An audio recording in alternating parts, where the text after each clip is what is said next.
नमस्कार दर्शकबिन, मैं अतुल त्रिपाठी वीरगंज नेपाल से आप लोगों के सम्मुख इंडिया टूर ऑफ इंग्लैंड इस सीरीज का तीसरा T20 मैच जो इंग्लैंड वुमेंस और इंडिया वुमेंस के बीच में 2 जून 2026 को इंग्लैंड की ग्राउंड टाउटन में होना है। रात को 11:15 बजे उस मैच का मैं अंक ज्योतिषीय प्रेडिक्शन लेके आप लोगों के सम्मुख उपस्थित हुआ हूँ। यह प्रेडिक्शन प्रारंभ करने से पहले मेरी आप लोगों से एक रिक्वेस्ट है, अनुरोध है। जो भी दर्शक मेरे वीडियो में नए जुड़े हुए हैं या जिन दर्शकों ने अभी तक मेरे वीडियो को लाइक व सब्सक्राइब नहीं किया हुआ है, वो दर्शक मेहरबानी करके मेरे वीडियो को लाइक और सब्सक्राइब कर दे, ताकि मेरा जो वीडियो है ज़्यादा से ज़्यादा दर्शकों के समक्ष पहुंच पाए। अब मैं इस प्रेडिक्शन को प्रारंभ करने से पहले सबसे पहले मैं जो ग्राउंड है उसके बारे में बताना चाहूँगा। टाउटन जो इंग्लैंड का ग्राउंड है, यह ग्राउंड बैटिंग फेवरेबल ग्राउंड है और इस ग्राउंड की जो बाउंड्रीज है कंपैरेटिवली छोटी हैं, जिसकी वजह से बैट्समैन को स्ट्रोक प्ले करने में अच्छा खासा सहयोग मिलता है, मदद मिलता है और प्लेयर्स अच्छा खासा इसमें रन बना पाते हैं। तथा प्राइमरी पावर प्ले ओवर में बॉलर्स को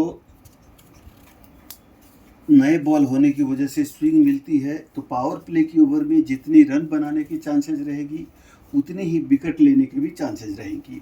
दोनों की विकेट टेकिंग और रन मेकिंग की चांसेस हम लोग 50-50 लेके चल सकते हैं। मध्य क्रम के यानी कि पावर प्ले के बाद और डेथ ओवर के पहले स्पिनर्स जो हैं वो मैच को कंट्रोल करना चाहेंगे। चूँकि यह ग्राउंड जो है बैटिंग फेवरेबल ग्राउंड है, इसलिए यहाँ पे बॉलर्स की हुकूमत उतनी नहीं चलती हुई दिख रही है और यहाँ पे बॉलर्स जैसे तैसे स्पिनर्स मैच को काबू में करना चाहेंगे, मगर वो कितना हद तक सफल होंगे इस काम में वह तो उन लोगों की एबिलिटी बताएगी, क्योंकि ग्राउंड बैटिंग फेवरेबल है। और डेथ ओवर्स में डेफिनेटली है कि रनों का अंबार लगेगा, इसमें कोई दो मत नहीं है। फिर यह ग्राउंड का जो एवरेज स्कोर है 170 से 200 है, वो डेफिनेटली मेरा पर्सनल भी धारणा यही है कि अगर 180 से ऊपर की एवरेज आती है तो आप उसको बैटिंग फेवरेबल ग्राउंड मान के चल सकते हो। यहाँ पर तो 200 एवरेज आ रहा है, एवरेज ही 200 है, तो इसमें हम कोई शक नहीं कि यह ग्राउंड बैटिंग फेवरेबल है। उसके बाद से अब चलते हैं मैच, तीसरा मैच है, मैच का नंबर 3 हुआ, तो 3 नंबर देवगुरु बृहस्पति का हुआ, जो कि ज्ञान और विद्वता के लिए जाने जाते हैं। उसी तरीके से मैच की तारीख 2 तारीख है। नंबर 2 अंक ज्योतिष में चंद्रमा को दिया जाता है, माता मन और प्रदेश का कारक है। ऐसे कंडीशन में जिस भी प्लेयर का ड्राइवर कंडक्टर 2 नंबर होगा, उस प्लेयर को अपने वतन से दूर जाकर फ़ायदा मिलती हुई दिखती है। अब इसके बाद से इंडिया का नेम टोटल 3 पे है, मैच का नंबर भी 3 है, तो इंडिया को मैच नंबर का फेवर मिलेगा और तारीख 2 है तो तारीख का भी फेवर मिलेगा।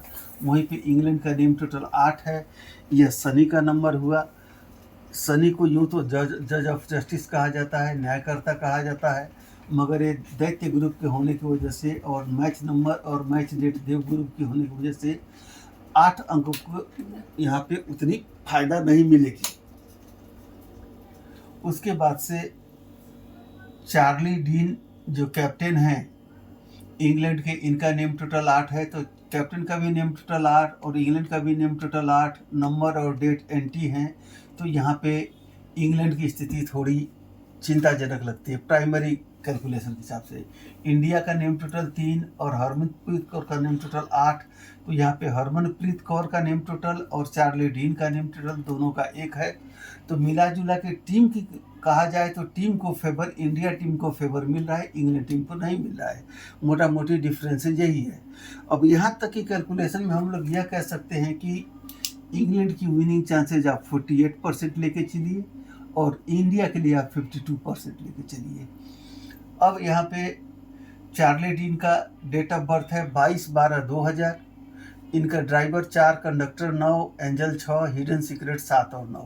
सबसे पहले मैंने हरे इंक से इनका बेसिक ग्रिड को भरा हुआ है, जिसको हम लोग फाउंडेशन कहते हैं। तो 4 बार 2 और 1 बार 1 आ रहा है। यहाँ पे कहीं कोई लाग लपेट नहीं है।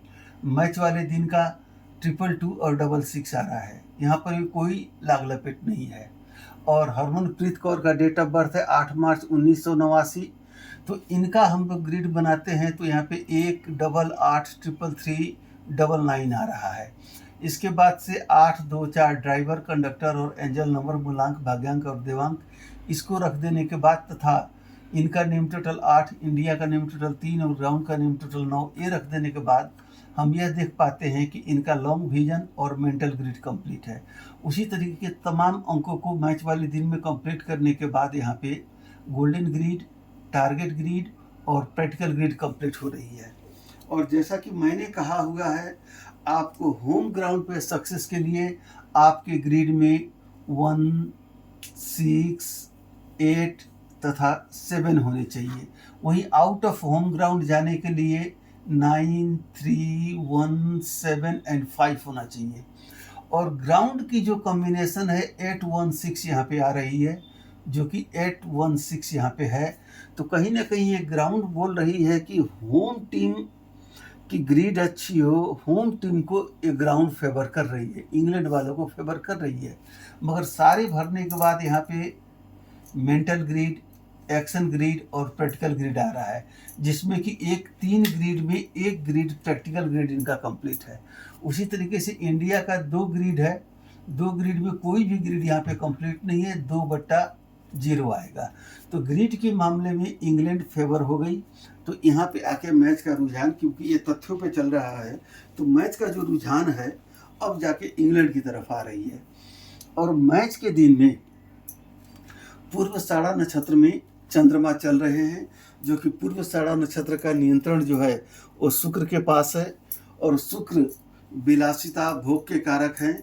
यूँ तो कभी कभार इनको सोशल रेपो, सामाजिक सम्मान, मान सम्मान प्रतिष्ठा से जोड़ा जाता है। तो सम्मान प्रतिष्ठा की वजह से अब 6 नंबर आने का मतलब है इनडायरेक्ट वे में 6 यहाँ भी प्रेजेंट, 6 यहाँ भी प्रेजेंट और 6 यहाँ भी प्रेजेंट। तो यहाँ पे 3 ग्रिड हो जाते हैं, यहाँ पे 6 मजबूत हो जाता है। तो अप्रत्यक्ष रूप से यहाँ पे ए आ गया।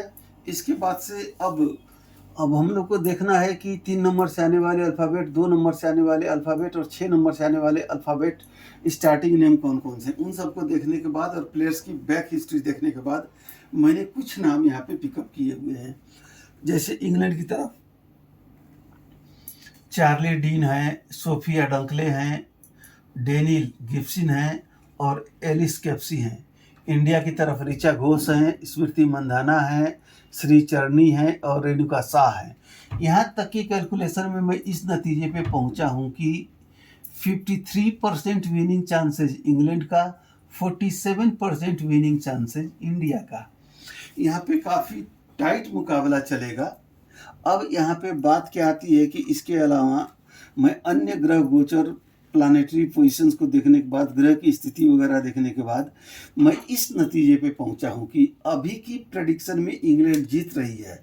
मगर अगर इंग्लैंड को फर्स्ट बैटिंग करनी पड़े तो इंग्लैंड यह मैच हार भी सकती है। तो मेरा यही प्रेडिक्शन है कि जो टीम सेकंड बैटिंग करेगी वही टीम इस मैच को जीतेगी। अगर इंडिया सेकंड बैटिंग करती है तो इंडिया जीतेगी, इंग्लैंड सेकंड बैटिंग करती है तो इंग्लैंड जीतेगी। मगर मेरा अग्रिम शुभकामना दोनों टीमों के कैप्टन को है तथा दर्शकों को है। इसके अलावा सबसे बड़ा धन्यवाद मैं अपने दर्शकों को देना चाहूँगा, जिन्होंने मेरे रिक्वेस्ट को एक्सेप्ट करते हुए अपना कीमती वक्त मेरे वीडियो को दिया।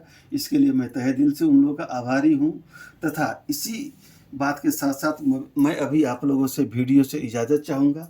मैं अपने वीडियो को समाप्ति की तरफ ले जाना चाहता हूँ। आप लोग मुझे आज्ञा दें। स्वस्थ रहें, सुरक्षित रहें, अपना ख्याल रखें। अभी के लिए इतना ही। आप सभी का धन्यवाद।